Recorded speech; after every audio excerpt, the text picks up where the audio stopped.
いたわり合うのがいいですね。悲しい時は誰にもあるのだから、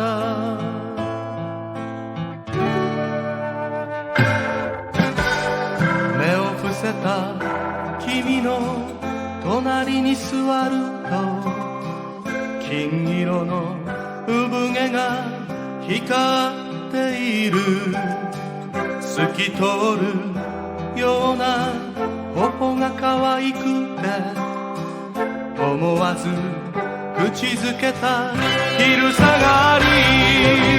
愛することから始めてみませんか。愛することから始めてみませんか。僕と一緒に歩き出しませんか。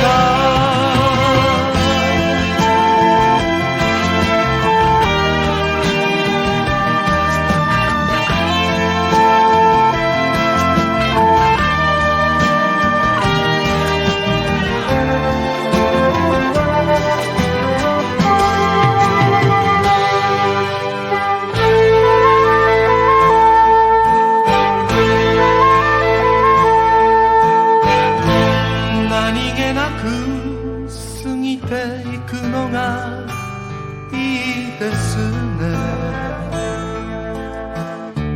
枯葉の音はやるせないものだけど、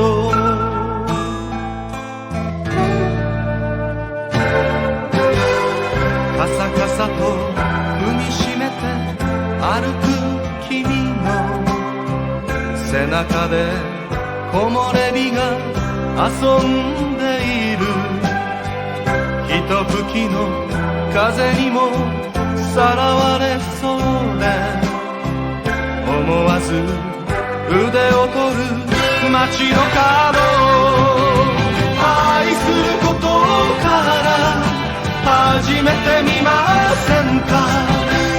愛することから始めてみませんか。